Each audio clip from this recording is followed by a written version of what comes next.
성경 말씀은 에베소서 2장 11절부터 22절까지 말씀입니다.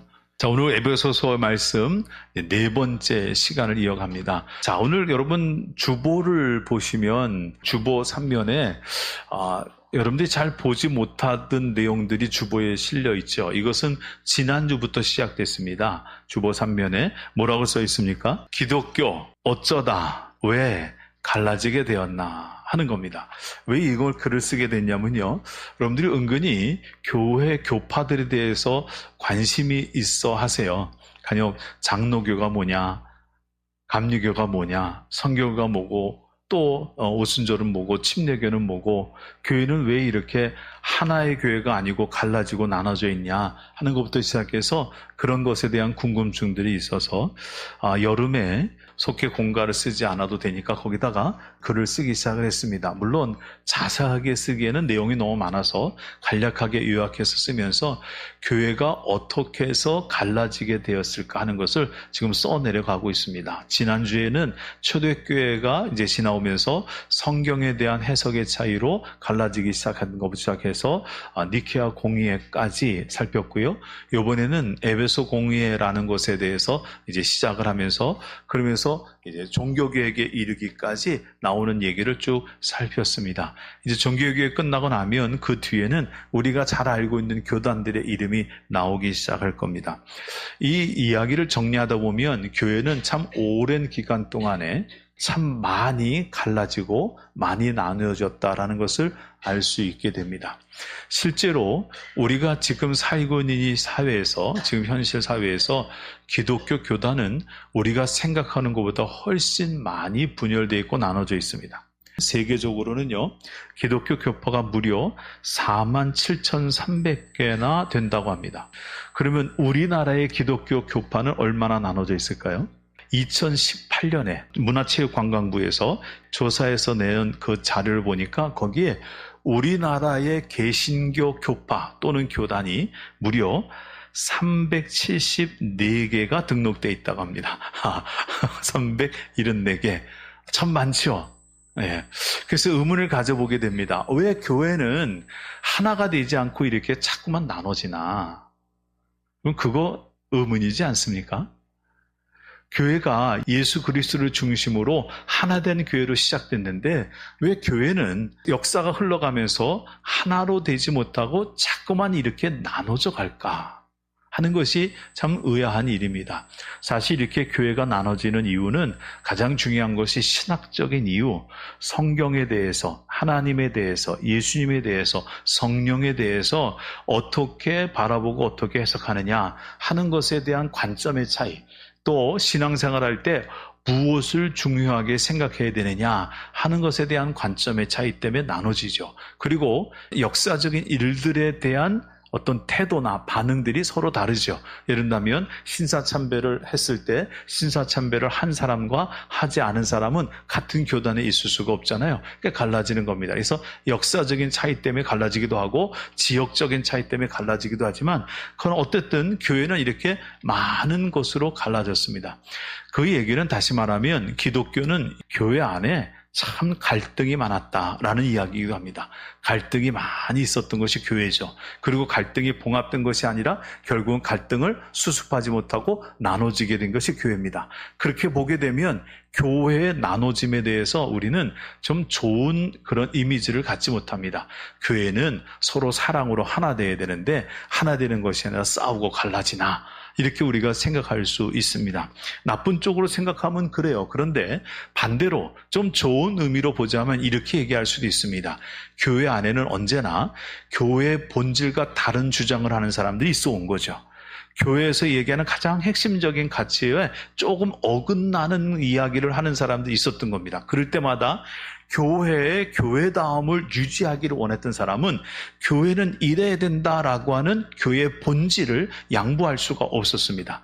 이것에 대한 양보와 타협을 하기를 원하는 사람은 갈라져서 다른 교단으로 나가기 시작을 했고 이것을 지키는 사람은 여전히 교회 중심으로 남아있는 교회가 되었던 거죠. 그러다 보니까 교회의 본질을 지키려고 하는 그 사람들이 끝까지 그것을 붙잡고 있다 보니 거기서 조금이라도 어긋나려고 하는 사람은 결국 하나 되지 못하고 못하고 갈라지게 된 거예요. 그래서 이것이 교회가 다투고 싸우고 갈라졌다고 하면 나쁜 쪽으로 보이지만 한편으로 보면 교회가 끝까지 교회의 순수함을 지키려고, 교회의 본질을 지키려고 애쓴 흔적이 바로 이 모습이다. 이렇게 생각하면 또 다른 생각을 가지고 이 교단 분열에 대해서 생각해 볼 수 있을 것 같습니다.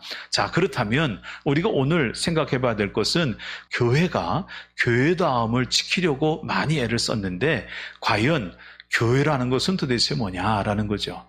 교회의 기본 또는 교회의 본질, 그것은 무엇이어야 되느냐라는 겁니다. 오늘 우리가 읽은 에베소서 2장에 나오는 사도 바울의 증언, 사도 바울의 이야기만 가지고 교회의 본질이 뭐냐라고 하고 따진다면 저는 이렇게 얘기할 수 있을 것 같아요. 가장 첫 번째 얘기할 수 있는 것은 21절, 22절 말씀입니다. 우리 같이 한번 읽어볼까요?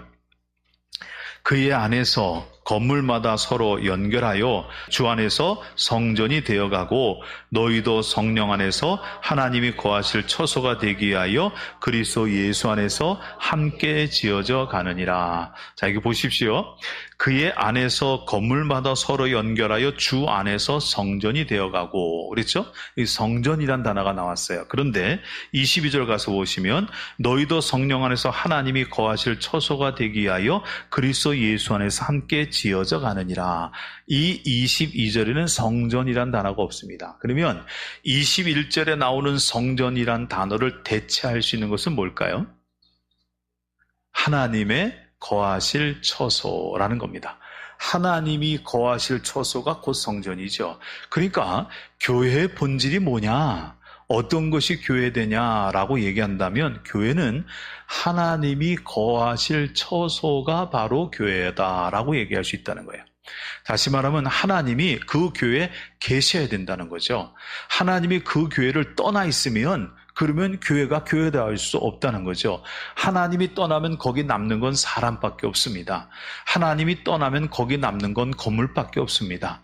그러니 건물이 중심이 된 교회, 사람이 중심이 된 교회가 되다 보면 그리스도가 중심이 되지 않고 하나님이 중심이 되지 않죠. 그러다 보면 그 교회는 교회의 본질을 잊어버리는 거라고 얘기할 수 있습니다. 다시 말하면 하나님이 거하실 처소가 된다는 건 그 교회에 하나님이 계시다는 얘기고, 그 말은 바꿔 말하면 사람들이 그 교회에 나가서 신앙생활하면 하나님을 만날 수 있어야 된다는 거죠. 교회가 하나님을 만날 수 있는 곳이 되지 않으면 그러면 교회다움을 잊어버린 거라고 볼 수가 있어요. 교회 가서 하나님을 만나야 되는데 교회 가서 사람을 만나고 교회 가서 건물을 만나고 교회 가서 프로그램에 참여하고 이거 갖고는 교회가 교회다워질 수 없다는 겁니다. 심지어는요, 여러분 교회 와서 여러분이 하나님을 만나지 않고 저를 만나고 가는 것도 이것도 사실은 잘못된 겁니다. 하나님을 만나야 돼요. 하나님이 계셔야 되죠. 하나님이 없으면 교회다움을 잊어버리는 겁니다. 미국의 미네소타주라는 곳에 가게 되면 어떤 젊은이가 가다가 한 교회를 발견했는데 교회 이름이 좀 특이해요. 라이트풋 교회, 오른발 교회. 교회 이름이 오른발교회, 침례교회인데 침례교회 형제교단 속에 있는 교회인데 오른발교회라고 이름이 있어서 교회 이름이 너무 특이하잖아요. 그래서 교회 이름이 왜 오른발교회냐고 물었더니 있었던 실제 사건을 이렇게 얘기해 줍니다.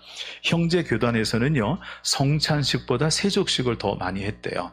근데 세족식을 할 때 목사님이 성도들 앞에 이렇게 앉아 있으면 거기에 세족대 갖다 놓고 세족을 시켜주잖아요. 세족을 하다 보면 목사님은 오른손잡이니까 언제나 오른쪽에 있는 발을 씻겨요. 근데 성도 입장에서는 어느 발이에요? 왼쪽 발이죠. 그러니까 목사님은 언제나 오른쪽을 씻긴다고 생각하는데 성도들은 자기 왼쪽 발부터 늘 씻기는 거예요. 그러니까 어느 성도가 그걸 이렇게 하다가 어느 날 그랬다고 그러죠. 목사님, 왼쪽 발만 맨날 씻기지 말고 오른쪽 발부터 좀 씻겨주세요. 그러니까 이 사람은 오른쪽 발이 더 중요하다고 생각한 거예요. 그래서 오른쪽 발부터 씻겨달라 이렇게 얘기를 했어요. 목사님은 당연히 왼쪽부터 씻겼던 거죠. 그런데 목사님 생각해 보니까 성경에 오른쪽 발부터 씻어라, 왼쪽 발부터 씻어라 나왔어요? 안 나왔어요?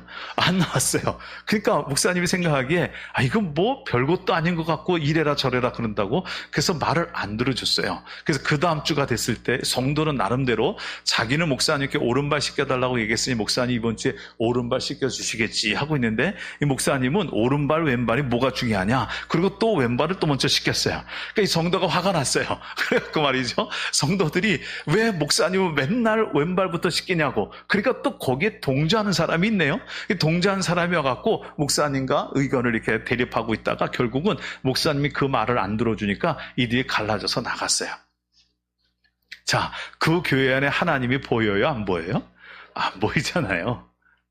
그 교회 안에 하나님이 없어요. 성도들도 하나님이 없는 거고, 목사님도 그걸 용납하고 받아들이지 못하니 하나님은 보여주지 못한 것이고, 여러분, 교회가 교회다워지려면 하나님이 계셔야 됩니다. 초대교회를 보십시오. 초대교회 보게 되면 많은 사람이 모였습니다. 날마다 믿는 자의 수가 더해졌다고 그럽니다.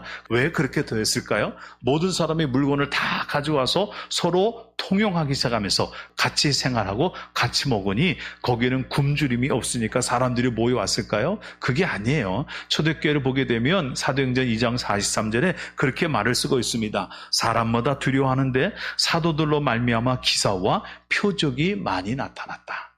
기사와 표적이 많이 나타났다는 건 하나님을 볼 수 있었다는 거죠. 하나님을 만나니까 사람들이 그것 때문에 몰려들기 시작한 거예요.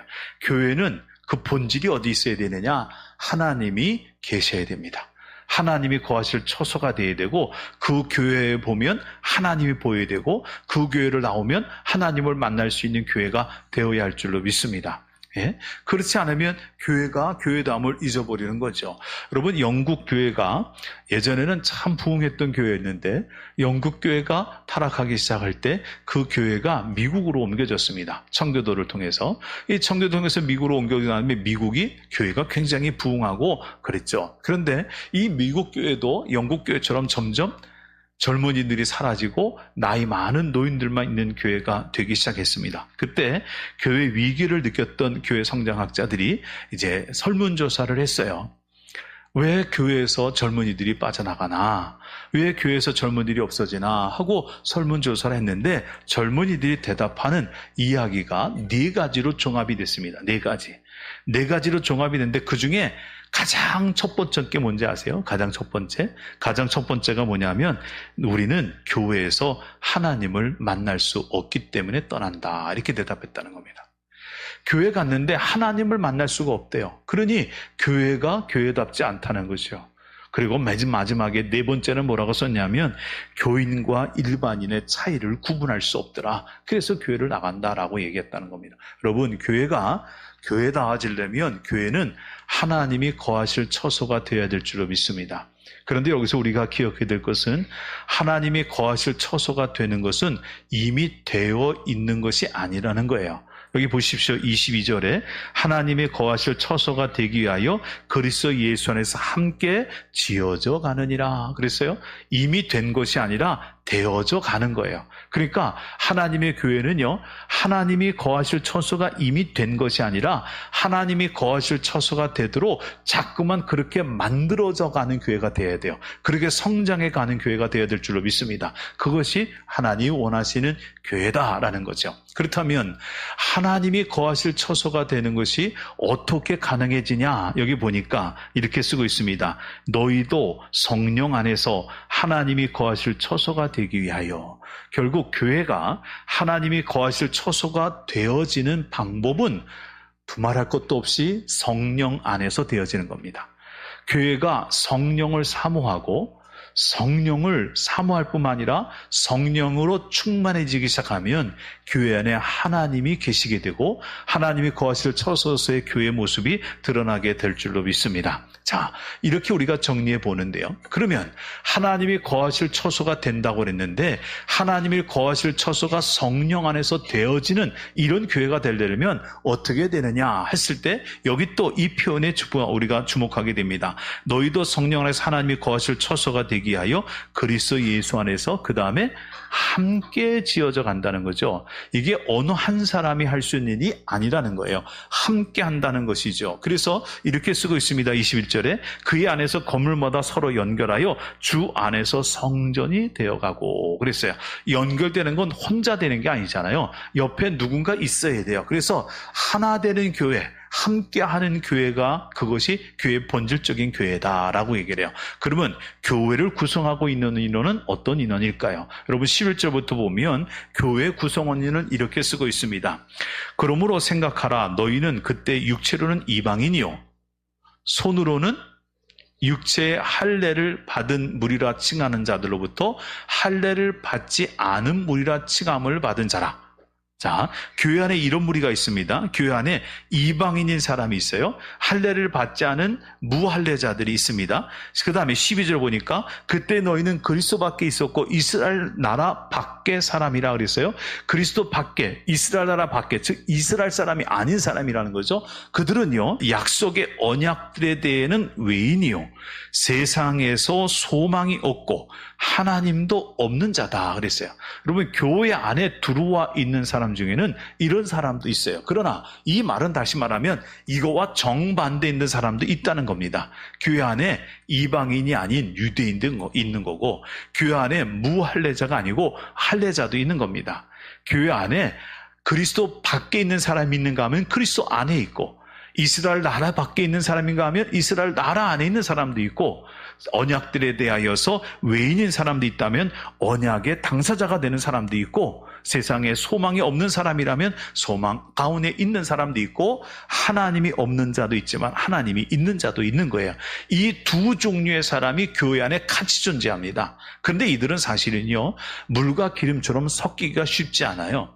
이방인과 유대인들은요 하나 되기가 너무 쉽지 않습니다. 그런데 이들이 하나님의 거하실 처소가 되어지는 그런 교회가 되기 위해서는 이 물과 기름처럼 다른 사람들이 서로 하나 되고 함께 되어야 된다는 거죠. 그게 교회가 되는 거예요. 그러면 이렇게 물과 기름이 다른 사람이 어떻게 하나 될 수 있을까요? 그건 우리 힘으로 하는 게 아니에요.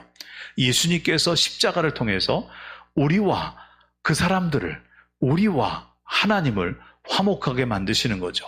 예수 그리스도의 십자가를 통해서 우리가 본질상 진노의 자녀, 하나님과 원수된 자였는데 이방인이나 유대인이나 다 똑같이 하나님과 원수된 자, 죄악 가운데 죽을 수밖에 없는 진노를 피할 수 없는 자녀였던 사람들이지만 예수 그리스도의 십자가를 통해서 유대인들도 죄인에서 하나님의 자녀로 거듭나지게 되고 이방인들도 이스라엘 나라 밖의 사람들도 예수 그리스도의 십자가를 통해서 하나님과 원수되지 아니하고 하나님의 자녀로서 화목한 자가 되고 그래서 이방인도 하나님의 자녀요 유대인도 하나님의 자녀가 됐으니 그리스도 예수 안에서는 이방인이나 유대인의 구분이 없이 서로 연합하고 하나 되는 모습을 갖는 것 그것이 교회의 본질적인 모습이어야 된다라고 얘기하는 거죠. 사실은 사도 바울이 이런 말씀을 전할 때 교회 안에 여전히 다툼이 있었습니다.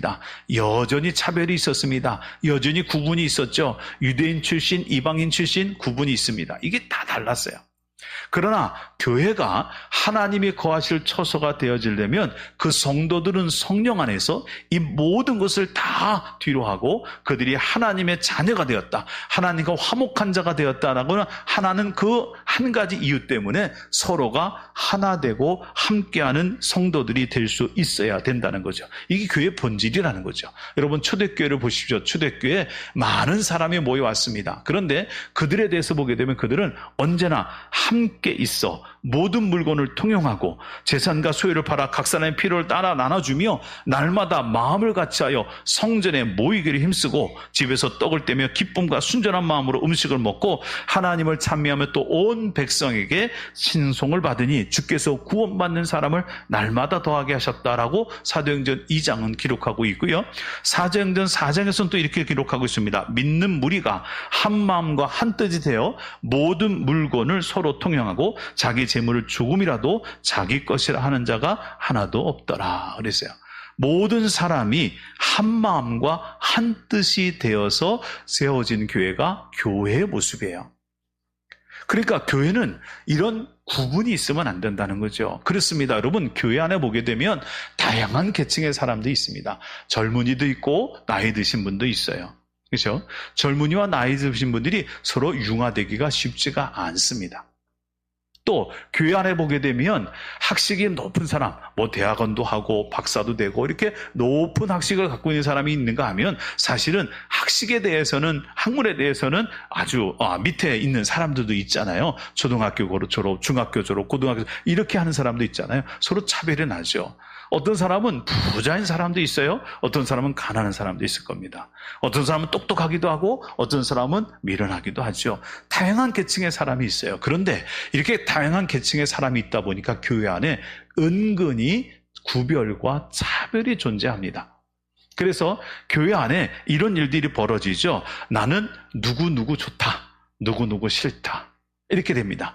그래서 나는 누구와 가까이 하고 싶고 누구와는 가까워하고 싶지 않아요. 그러니까 교회 안에 은근히 그룹이 형성이 돼요. 친한 사람의 그룹이 형성이 돼요. 그리고 우리끼리만 이런 것이 형성이 되기 시작을 하죠. 그러니까 이게 교회가 하나가 돼야 되는데, 그런데 하나가 되지 않고 나눠지기 시작하는 거예요. 그러면 하나님의 성령 안에서 하나님이 거하시는 처소로서의 성전이 되어질 수가 없어요. 왜냐하면 하나 되지 아니하면 하나님의 교회가 될 수가 없거든요. 하나님 원하시는 교회의 모습이 그 모습이 아니라는 거예요. 교회가 교회다워지려면 교회가 하나님을 보여드릴 수 있는 그런 교회가 되어야 되는데, 교회가 하나님의 처소가 될 수 있는 교회가 되어야 되는데, 교회가 하나님의 처소가 되려면 사실은 교회 안에 있는 성도들이 하나님이 거하실 처소로서의 성도의 삶을 살아야 되는 거죠. 그건 하나 되는 겁니다. 나눠지는 게 아니에요. 교회가 교회다워지는 것은 건물의 모습이 아니고 교회가 교회다워지는 것은 어찌 보면 성도의 몫이기도 하다라는 거죠. 일본에 유명한 온천들이 참 많죠. 그리고 온천간에 가면 요칸이라고, 요칸이 뭔가 그랬더니 우리나라 말로는 여관이더라고요. 요칸이 있어요. 요칸. 근데 요칸들이 좀 비싸요. 그런데 이 후쿠오카 거기 하면 이제 유휴인이라고 하는 온천지대가 있는데, 거기 이제 마을이 참 예쁘다고 그럽니다. 거기 요칸들이 몇 가지가 있어서 거기 이제 여행을 가려고 하는 사람이 있었어요. 그런데 어디가 좋은지 모르니까 여행 관련 가이드 역할을 아주 잘하고 있던 전문가였던 자기 친구한테 전화를 걸었습니다. 이 사람은 나카타니 야키히로라고 하는 사람인데, 이 사람한테 전화를 걸어서 내가 이번에 유인으로 가려고 그러는데 좋은 요칸이 있으면 좀 소개해 줄 수 있겠냐 그랬더니 잠깐 기다려보라. 그러더니 하나를 소개해 줬어요. 그런데 뭐라고 소개해 줬냐면 이렇게 소개해 줬습니다. 유휴인이라면 나마노유 료칸에 가서 마조구치 군페이씨를 찾으라 이렇게 얘기합니다. 아니, 요칸을 소개해달라면 요칸 이름만 가르쳐주면 되는데 거기에 누구누구를 찾으라 이렇게 얘기를 하는 거예요. 그래서 그 얘기를 듣고 그대로 가서 그 여관을 찾아서, 그래서 그 군페이라고 하는 그 사람이 있느냐 이렇게 물었더니 나왔는데 그 사람이 주인이었어요. 그래서 누구한테 소개받고 이렇게 왔다 그러니까 아주 극진히 대답을 받았는데 그 여행을 너무 기분 좋게 너무 행복하게 하고 왔어요. 그래서 이제 그 다음에 이 사람이 다시 여행을 갈 때 이제는 요칸이 아니고 산장을 묻고 싶었어요. 그래서 또 그 친구한테 전화를 걸어서 여행 가이드하는 그 사람한테 물어서 내가 어느 지역에 산장을 가고 싶은데 그 산장 중에서 또 추천해 줄 만한 좋은 곳이 있느냐 그렇게 얘기를 했어요. 그랬더니 이 친구가 이렇게 추천해 줬습니다. 거기 간다면 거기는 후지바야시라고 하는 사람이 있는 무라타 산장이 최고다 이렇게 얘기했어요. 이번에 또 이상했어요. 무라타 산장이라는 데인데 거기 가시면 됩니다. 어디 있습니다. 이름은 되는데 그 앞에 뭘 붙였어요? 사람의 이름을 붙였어요. 후지바야시라는 사람이 있는 그곳에 가라. 그래서 이 사람이 물었습니다. 아니, 내가 요칸을 추천해 달랄 때도 그렇고 산장을 추천해 달라도 그렇고 나는 묵을 숙소에 대해서 물어봤는데 왜 당신은 숙소에 대해서만 얘기해 주지 않고 거기에 사람을 붙여서 꼭 얘기해 주냐 이렇게 얘기를 했어요. 그랬더니 이 사람이 여행 가이드하는 그 사람이 그렇게 얘기해 줬습니다. 사실은 어떤 식당이 좋은 식당이냐고 사람들이 묻는데 좋은 식당은 최고의 요리사, 최고의 셰프가 있는 식당이 좋은 식당이 아니냐. 그 식당이 어딨냐가 중요한 것이 아니고 그 식당에서 요리한 사람이 누구냐가 중요한 거다. 그런 것처럼 요칸이 어디냐가 중요한 것이 아니고 그 요칸의 주인이 누구냐, 그 산장의 주인이 누구냐에 따라서 그 여관, 그 숙소가 급이 달라지는 거라고 그렇게 설명해 줬다고 그래요. 여러분, 교회도 그래요. 교회가 하나님이 거하실 처소가 되어지는 것은 성령 안에서 되어져야 되는데, 성령 안에서 하나님이 거하실 처소가 되어지는 것조차도 그 교회를 섬기고 있는 성도들이 성령 안에서 하나 될 때 그 교회가 교회다운 교회가 되어지는 줄로 믿습니다. 그래서 성도의 책임이 꽤 크다라고 얘기할 수 있죠. 자, 그 다음에 또 한 가지 얘기할 수 있는 것은요, 이렇게 교회가 서로 분열하지 말고 나누지 말고 서로 하나가 돼야 되는데, 문제는 이들이 서로 연결하여 그랬어요. 연결하여. 그리고 함께라고 했어요. 여러분, 교회라고 하는 것은요, 기본적으로 공동체입니다. 공동체. 교회라는 것은 각 사람이 개인으로 존재하는 조직체가 아니고 모든 사람이 함께 연합하고 연결되어 있는 공동체가 될 때 교회가 교회다워지는 거거든요. 그럴 때 하나님이 거하실 처소로서의 교회가 만들어지는 거예요. 그런데 교회가 최근에 이제 현대화되기 시작하면서 교회 안에 점점 함께라는 것이 어려워지기 시작합니다. 함께라는 것이 점점 어려워져요. 함께 잘 못합니다.